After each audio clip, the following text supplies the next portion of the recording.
Hello friends, welcome back to my channel. আজ বানাবো সম্পূর্ণ নতুন স্বাদের সুজির হালুয়া। সামনে তো সরস্বতী পুজো, তাই এই সুজির হালুয়াটা বাড়িতে খুব সহজে বানিয়ে ফেলতে পারবেন। সুজির হালুয়া বানানোর জন্য সবার প্রথমে লিকুইড দুধ আগের থেকে ফুটিয়ে ঠান্ডা করে রেখেছিলাম 2 কাপ একটা বড় পাত্রে ঢেলে দিলাম।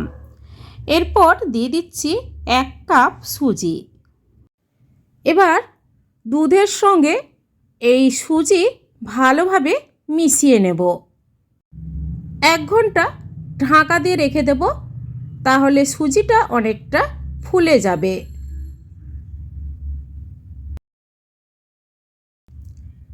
এক ঘন্টা পর ঢাকা খুলে আপনাদের দেখাচ্ছি সুজিটা কতটা ফুলে উঠেছে।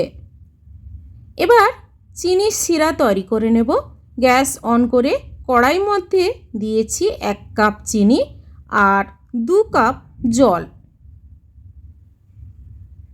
মিনিট 2 টাইম দিয়ে চিনির শিরাটা তৈরি করে নেব। 3টে ছোট এলাচ ফাটিয়ে দিলাম।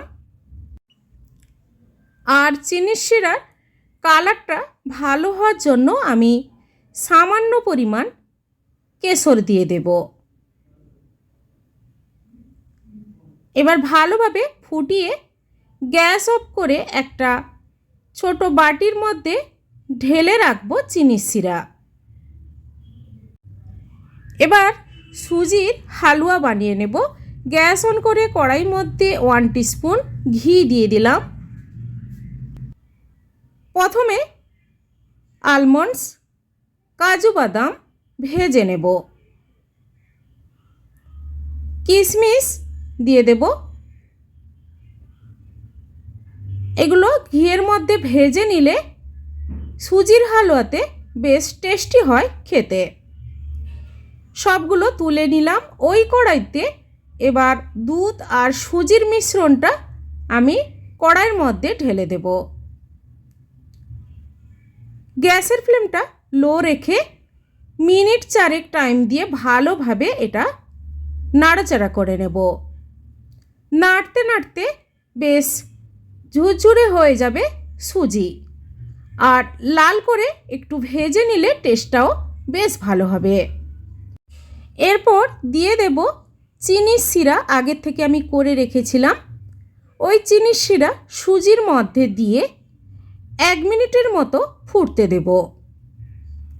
ফুটতে ফুটতে বেশ ঘন হয়ে আসবে যখন, কাজু বাদাম ভেজে রেখেছিলাম, ওই কাজু বাদাম দিয়ে দেব সুজির সঙ্গে।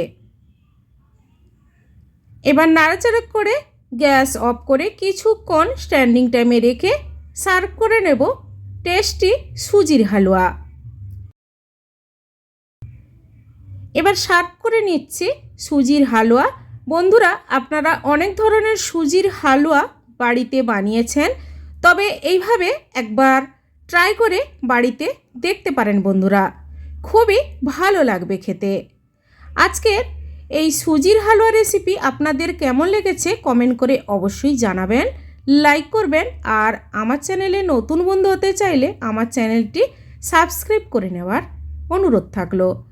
পাশে থাকা বেল আইকনটাও আপনারা প্রেস করে দেবেন। আমার চ্যানেলে যখন কোনো নতুন রেসিপি দেব আপনাদের কাছে নোটিফিকেশান খুব সহজে পৌঁছে যাবে। সবাই ভালো থাকুন, সুস্থ থাকুন। ধন্যবাদ।